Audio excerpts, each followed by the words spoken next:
दिन नहाते वक्त पानी में एक चुटकी हल्दी डालकर नहाएं। केसर का तिलक लगाएं। गुरुवार को स्नान के बाद भगवान विष्णु के सामने घी का दीपक जलाएं और विष्णु सहस्त्र नाम का पाठ करें। केले के वृक्ष में जल अर्पित करें। गुरुवार को गुरु से जुड़ी पीली चीजें, सोना, हल्दी, चना, फल, चना मतलब चने की दाल, पीला फल जैसे केला, इसका दान करें। हर गुरुवार शिव जी को बेसन के लड्डू का भोग लगाएं। गुरुवार को धन के लेन देन से बचें।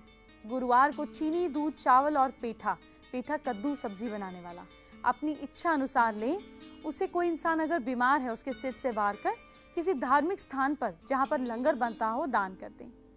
अगर बिजनेस में, काम में हानि हो रही है, इसको रोकने के लिए थर्सडे के दिन एक नारियल 1.25 मीटर पीले कपड़े में लपेटकर एक जोड़ा जनेऊ 1.25 पाव मिठाई के साथ आसपास के किसी विष्णु मंदिर में संकल्प के साथ चढ़ा दें।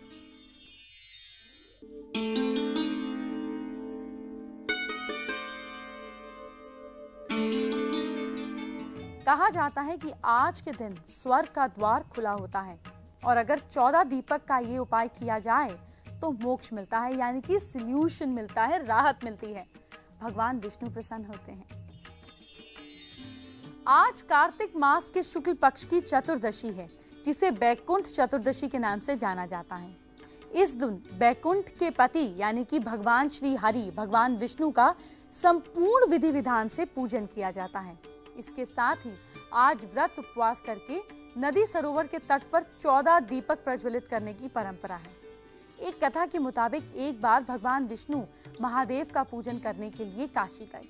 वहां पर उन्होंने मणिकर्णिका घाट पर स्नान करके 1000 स्वर्ण कमल पुष्पों से भगवान विश्वनाथ की पूजा करने का संकल्प किया। लेकिन जब श्री हरि विष्णु पूजा करने लगे तो भगवान शिव ने उनकी भक्ति की परीक्षा लेने के लिए एक कमल का फूल कम कर दिया। ये देखकर भगवान विष्णु ने सोचा कि उनकी आंखें भी तो कमल की भांति हैं। वो अपनी आंख निकालने लगे। महादेव प्रकट हुए और कहा, श्री हरि, तुम्हारे सम्मान संसार में दूसरा ना कोई मेरा भक्त है। आज से कार्तिक महीने में ये चतुर्दशी वैकुंठ चतुर्दशी के नाम से जानी जाएगी। इस दिन जो भी पूर्ण भक्ति भाव से आपका पहले पूजन करेगा उसे बैकुंठ की प्राप्ति होगी। ये दिन श्री हरि, विष्णु जी और भगवान भोलेनाथ के पूजन का दिन है। जो कोई इस दिन 1000 कमल के फूलों से, अब आप 1000 खरीदेंगे और आपका बजट नहीं है तो ऐसे नहीं कीजिएगा, एक खरीदकर 1000 का भाव रख लेंगे तो भी भगवान आपके इमोशंस को ही जानते हैं। श्री हरि विष्णु के बाद भोलेनाथ की पूजा अर्चना करता है, उसे बैकुंठ धाम की प्राप्ति होती है। मान्यता है इस दिन भगवान शिव ने श्री हरि विष्णु को सुदर्शन चक्र दिया था। कार्तिक शुक्ल चतुर्दशी का दिन उपवास करके तारों की छांव में सरोवर नदी के तट पर 14 दीपक जलाने की परंपरा है।